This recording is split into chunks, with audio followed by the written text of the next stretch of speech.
Hello there, IELTS students. Welcome to IELTS Podcast. You no longer have to worry, fret or panic about IELTS because we are here to guide you through this test jungle.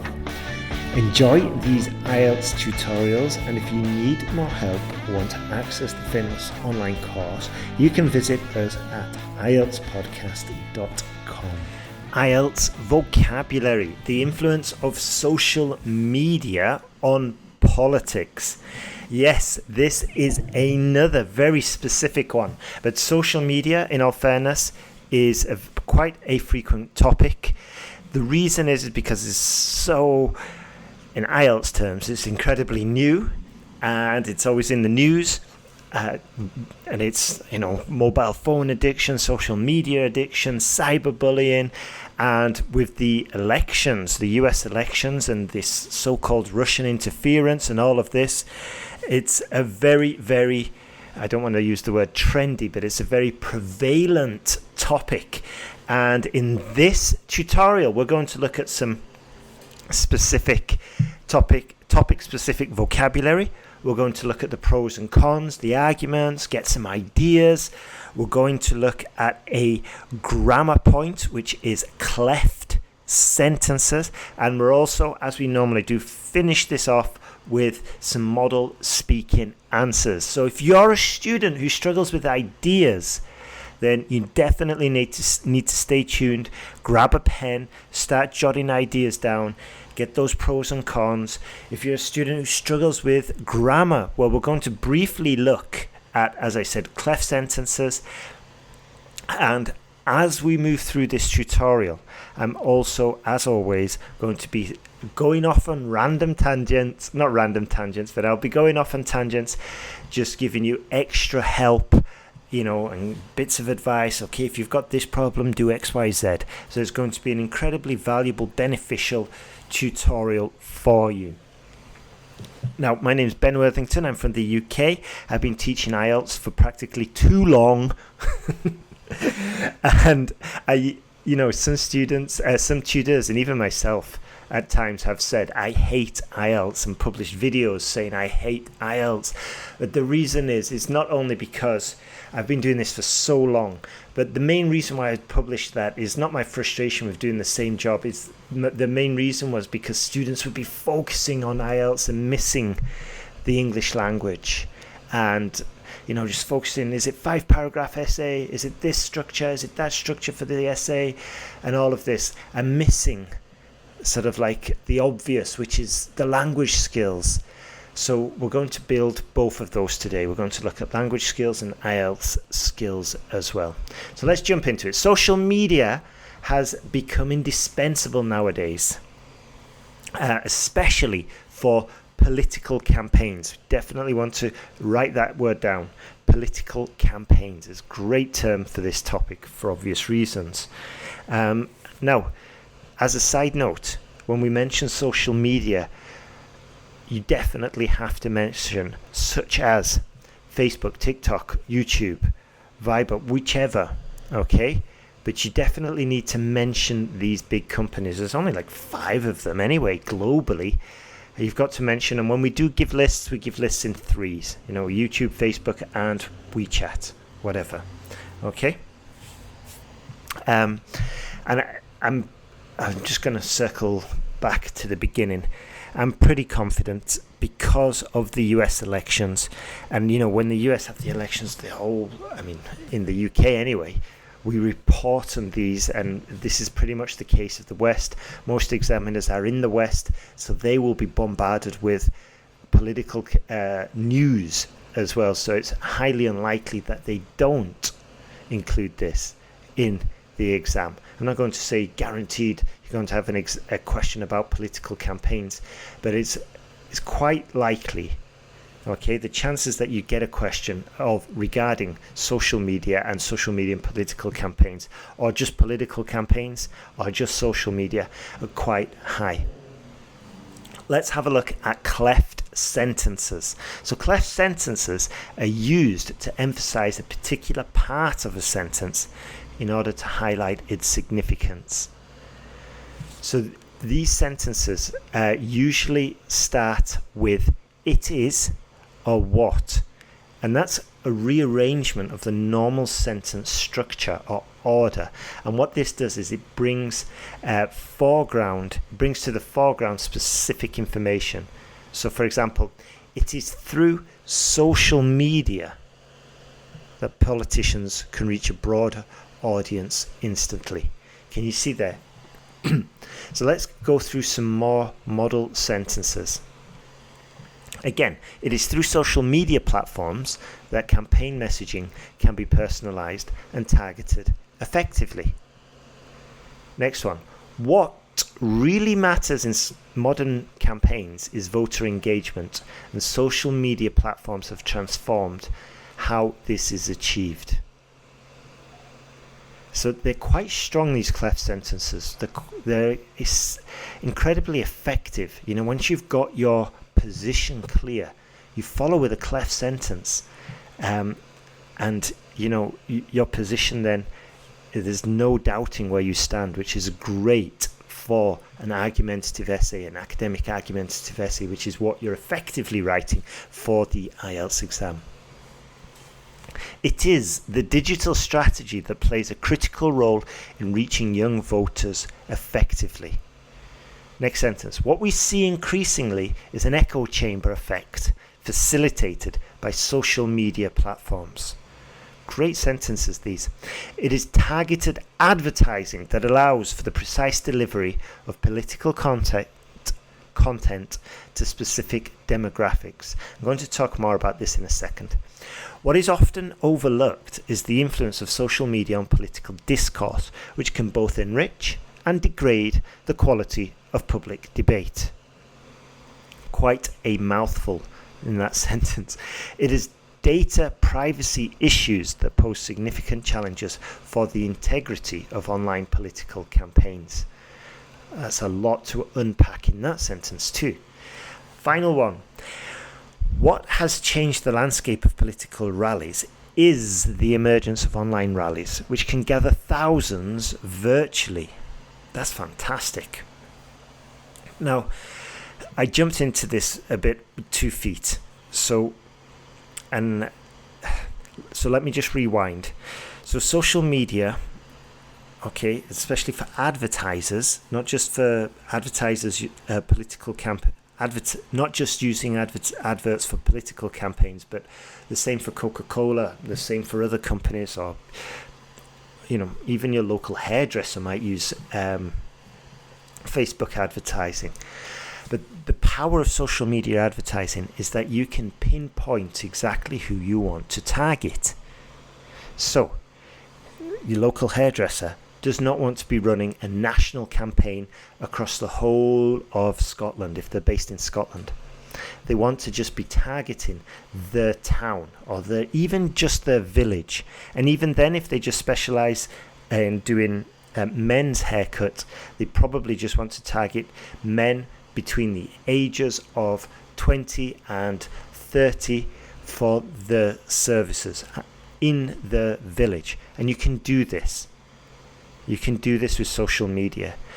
So let's just zoom out, and now we're a politician, and we know that, I'm just going to use the UK for an example, that maybe one town in England is 50% Tory or Conservative and 50% Labour. Now what we can do is target people who we think will vote, which might be men and women between the ages of 30 and 50, who we think have are recently married, who have got a car, who have bought a house, and this is the kind of profile that we want to target for our political campaign. We can pinpoint those people now, and we can run ads to that specific demographic. And maybe from our research we've identified that this demographic between 30 and 40 are undecided, so now we can just pummel them with ads. We can send lots of adverts to that specific demographic in the hope of persuading them, rather than running billboard campaigns next to the roads or posters on lampposts or TV campaigns, because when we run those types of campaigns, we're not so sure who's actually seeing them. Everybody's seeing them from the little kid in the pram to the old-aged pensioner walking down with his stick. Everybody's seeing them. And it's kind of an inefficient way of doing the marketing from a political campaign point of view. If we only need to reach those between 30 and 40 who've recently bought a house, because we know that those haven't decided yet, then we can now target them thanks to platforms such as Facebook, YouTube. I don't think YouTube. Yeah, maybe YouTube. Facebook, YouTube, TikTok, WeChat, whichever. Okay? So that's the situation. And that's why. And then in the last US election and in elections all across the globe, actually, there are rumors, there are suspicions of other countries buying adverts to try and get the political party that is going to be most favorable for that country. They're trying to get that political party into power by buying adverts. So it's really, really contentious. These are exciting and new times. Never before have we faced this. This is probably one of the reasons why it's all over the media. And if it's all over the media, there's a high chance it's going to be all over your IELTS exam as well, because the IELTS examiners are obviously consuming the media. Right then, let's have a look at the advantages of social media and political campaigns. Well, it enables direct communication between politicians and the public. It's not just a one-way channel like the billboard or the TV advert. There's two-way communication now. It allows for rapid dissemination of campaign messages.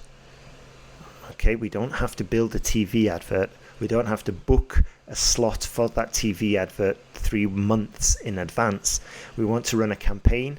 We run it almost in one afternoon. Get our images together, run the advert, target our demographic, and then just get that media out there, get that information out there. So it's very fast. It facilitates targeted advertising based on user data. It's exactly what I was telling you before about the demographics. Encourages greater political engagement among the youth, because on these social media platforms it generally skews to a younger population. It's cost effective compared to traditional media, as I said before. It increases transparency of political processes. Enables real-time feedback from the electorate. Let me expand on this one.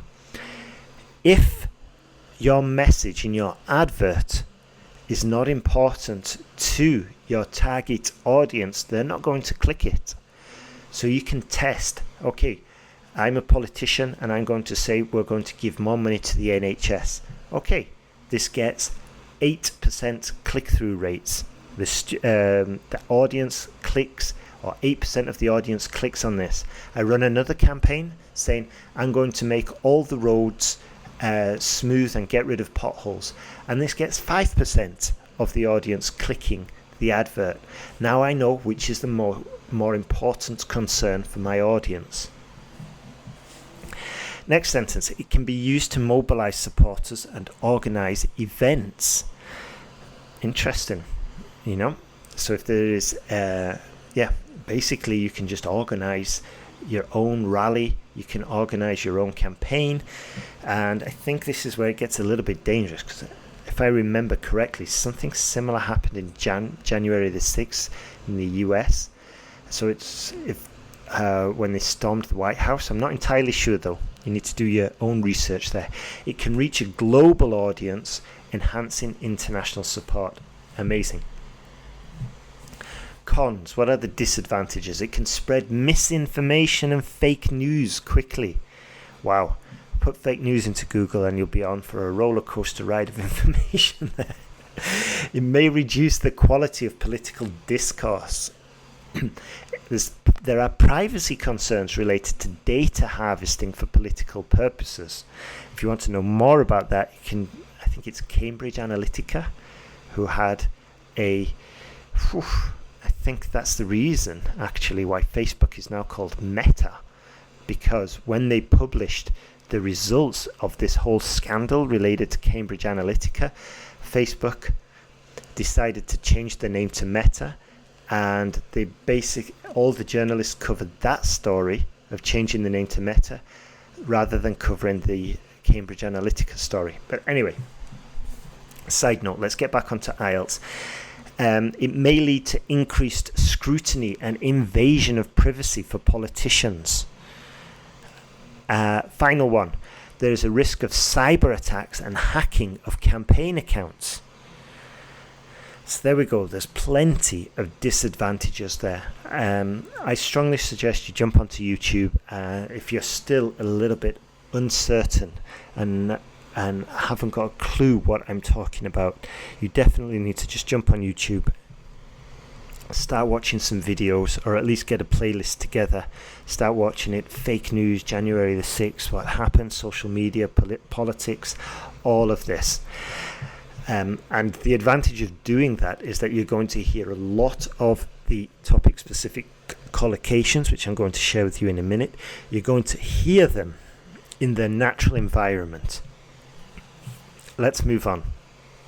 Social media platforms, political discourse, campaign messaging, voter engagement, targeted advertising, digital strategy, online rallies, echo chamber effect, and data privacy issues. So there's plenty of vocabulary there. Fortunately for you, we're going to reuse all of this vocabulary now in typical speaking part 3 answers. So, question: why do politicians increasingly rely on social media for campaigning? Pause it. Try and think of an answer based on just what I've been telling you and sharing for the last 10 minutes. So why would they rely on social media? Well, it's more cost effective, it's more better targeting, and we reach a younger demographic. So 3 reasons like that. Okay, let's see what we've got written down. Politicians turn to social media mainly because it provides unmatched reach and immediacy. It's basically speed there. And as I mentioned before, the targeting, the unmatched reach. Reach is a term from advertising. So the reach of a TV advert at 6 p.m. in the UK might be 30 million. Whereas the reach of a social media advert might be 5 million, but it might be 5 million of the exact profile that you want, rather than a national TV advert that costs 20 million to reach 30 million people, and of those 30 million you just need to reach 11 million.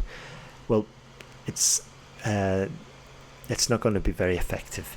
Okay, let's continue with that answer. Moreover, platforms like these allow for targeted advertising, making campaign strategies more efficient and cost effective.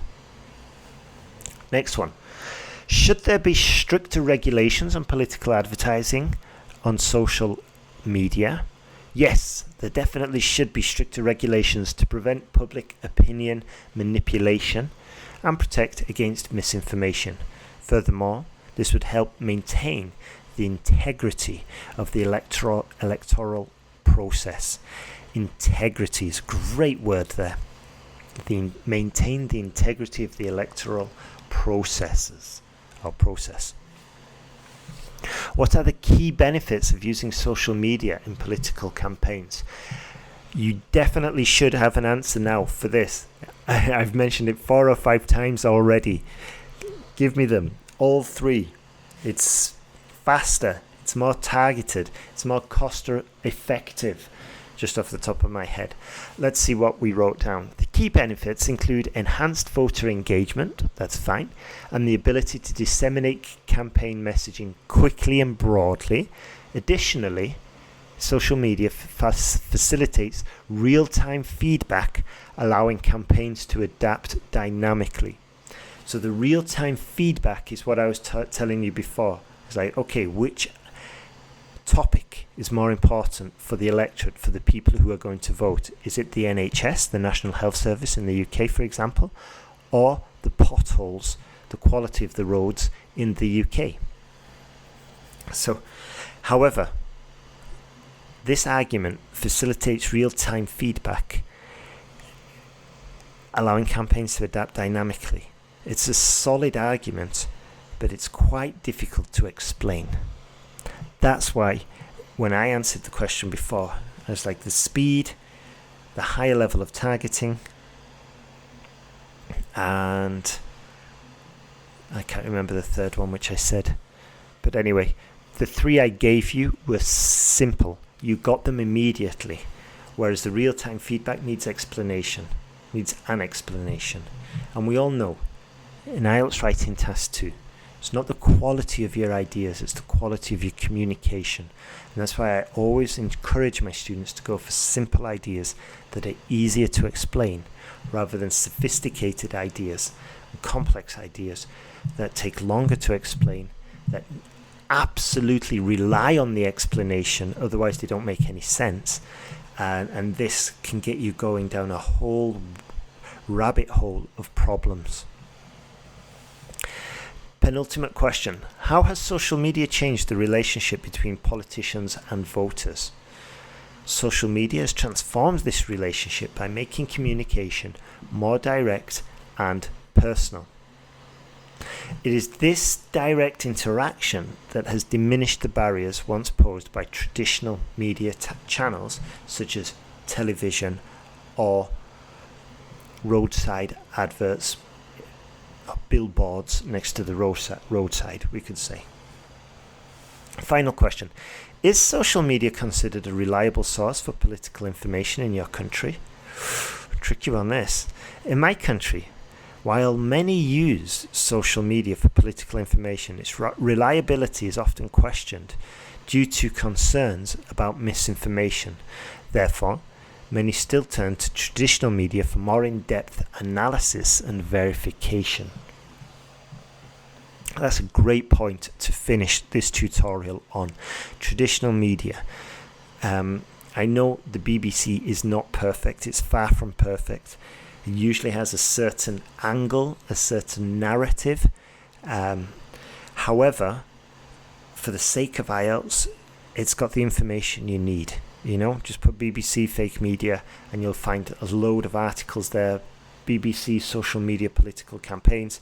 You'll find a load of articles, and it's good enough. It's good enough to get your head full of ideas which will help you in your preparation, especially if you're a student whose mind goes blank. Right then, so I hope you enjoyed this tutorial. I hope you got a load of value from this. If you did, all I ask in return is that you share it with your friends, maybe post it on social media.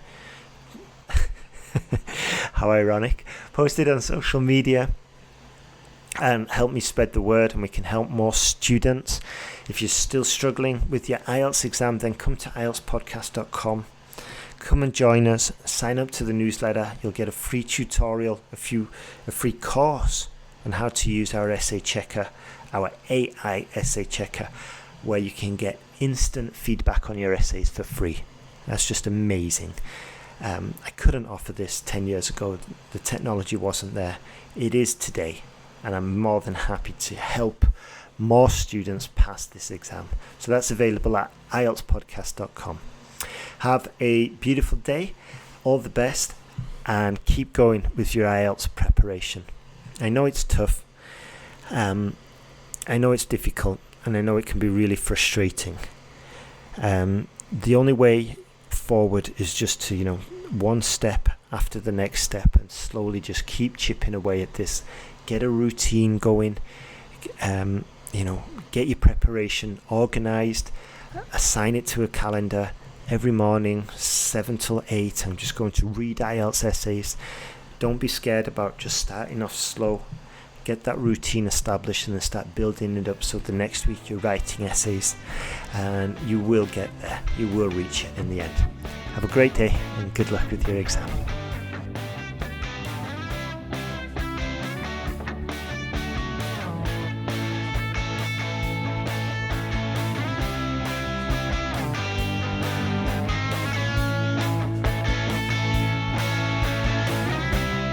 Thanks for listening to IELTSPodcast.com.